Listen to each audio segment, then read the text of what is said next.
Tennis star Martina Navratilova entered the transgender debate late last year when she tweeted, "You can't just proclaim yourself a female and be able to compete against women.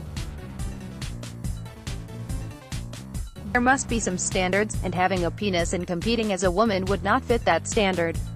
In that tweet and subsequent interviews, she reflected on the rising number of biologically male athletes using their greater physical prowess to outcompete their biologically female competitors. Following an outcry from a variety of LGBT groups, Navratilova apologized for implying that such unfair competition amounts to cheating. Her story says a lot about the current state of political discourse in America. For those of us who grew up in communist Czechoslovakia in the 1980s, Navratilova was a source of pride and inspiration. She was the world No. 1 for a total of 332 weeks in singles and 237 weeks in doubles. She was year-end singles number 1 7 times and year-end doubles number 1 5 times. She won 18 Grand Slam singles titles, 31 major doubles titles, and 10 major mixed doubles titles.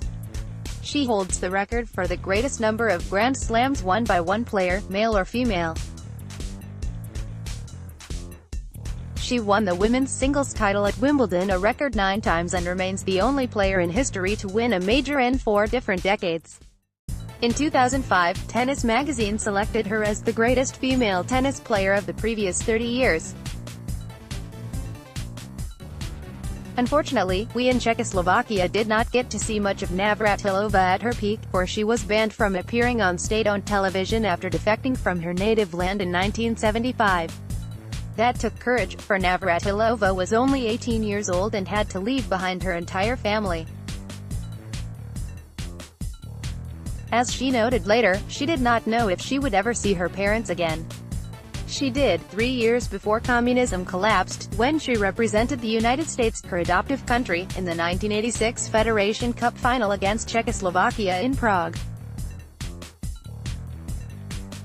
That trip also took courage, for there was always the possibility that she would be arrested on arrival. She was not, and the Americans won. Navratilova came out as gay in 1981. Once again, that took courage, because American hostility, not to mention global hostility, toward homosexuals in the 80s was real and made all the worse by the burgeoning HIV/AIDS crisis. Navratilova was mercilessly mocked for years because of her muscular physique, which stood in stark contrast with the feminine ideal exemplified by her greatest rival, Chris Evert. She brought her partner to her matches and was coached by the first professional transgender tennis player, Renee Richards. The spectators were, at best, lukewarm toward Navratilova, and she lost out on millions of dollars in corporate endorsements at a time when being gay was decidedly uncool. Navratilova supported the efforts to subdue the HIV/AIDS epidemic and got involved with other worthy causes, including animal welfare, children's rights, and, of course, the fight for gay rights in America. In spite of a personal experience with socialism, Navratilova remained a woman of the left throughout her adult life, donating tens of thousands of dollars to the Democratic Party. That party, alas, has embraced the identity politics that risk turning Navratilova into a social pariah. In a Sunday Times interview on February 17, Navratilova noted that, "A man can decide to be female, take hormones if required by whatever sporting organization is concerned, win everything in sight and perhaps earn a small fortune, and then reverse his decision and go back to making babies if he so desires. It's insane and it's cheating. I am happy to address a transgender woman in whatever form she prefers, but I would not be happy to compete against her. It would not be fair." The backlash was as swift as it was ruthless.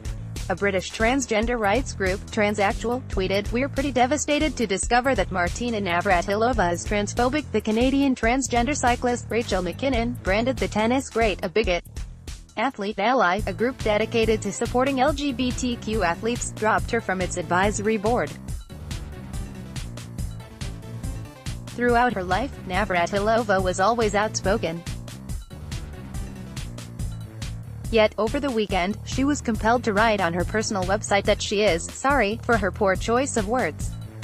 In a blink of an eye, decades of hard work on behalf of a variety of worthy causes seemed to have been forgotten. Generous reserves of personal capital and goodwill risked evaporating into thin air. A woman unbroken by communism and vicious homophobia was forced to accommodate the perpetually outraged virtue signalers. That's awesome power for the supposedly powerless.